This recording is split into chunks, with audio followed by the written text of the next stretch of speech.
ကောင်မလေးကတန်းကြွယ်တစ်ထေးရဲ့ကော်ဖီကိုတစ်ချက်လောက်တောက်လိုက်သည်နောက်တစ်စက္ကန့်တွင်သူမ၏ပိုင်နာလာတော့လဲမိန်းကလေးကသတိမထားမိလိုက်ပေအိမ်ကိုတက်စီစီရင်ကောင်မလေးဘိုက်ကရုတ်တရက်ဖောင်းလာသည်ချက်ချင်းပဲကားမောင်းသူကိုဆေးရုံခေါ်သွားခိုင်းတယ်ထို့နောက်ကောင်မလေးသည်ဘိုက်ဖောင်းပြီးတားဖွားမိရဲ့ဌာနစီသို့ပြေးသွားခဲ့သည်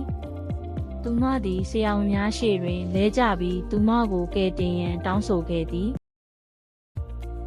ဆရာဝန်မှစစ်ဆေးပြီးနောက်တနေသား၏နှလုံးခုန်လုံးမတွေ့ရှိရကြောင်းဆရာဝန်ကခွဲစိတ်ခန်းကိုစီစဉ်ပေးဖို့လက်ထောက်ကိုချက်ချင်းတောင်းဆိုခဲ့ပါတယ်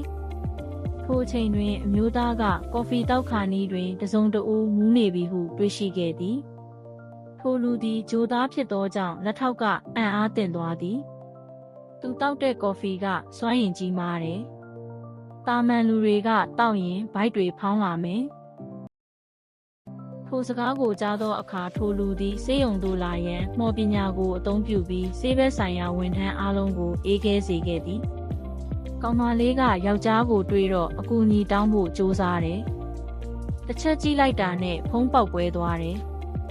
ထို့နောက်မျိုးသားကကောင်မလေးကိုတင်းတင်းကြပ်ကြပ်ပွေးဘက်ကအစင်သင့်ဖြစ်ပြီလားဟုမေးသည်နောက်တစ်စက္ကန့်မှာတော့ကောင်းကင်မှာပေါ်လာတယ်မိန်းကလေးကယောက်ျားကိုလွှတ်ထားဖို့ပြောတယ်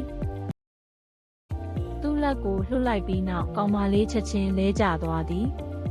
သူမသည်ထိုလူကိုတင်းတင်းကြပ်ကြပ်ဖတ်ထားသည်ယောက်ျားကဘာလို့ကော်ဖီတောက်တာလဲလို့မေးတယ်ကောင်မလေးကဆက်စုယုံပဲနားထောင်ပြီးနောက်ယောက်ျားကကောင်မလေးကိုနမ်းလိုက်သည်သူမသည်ချက်ချင်းပင်သူ့ရင်ခွင်ထဲတွင်မူးလဲသွားသည်မျက်လုံးဖွင့်ကြည့်လိုက်တော့ဗိုက်စာတယ်ပုံမှန်ပြန်ဖြစ်သွားတယ်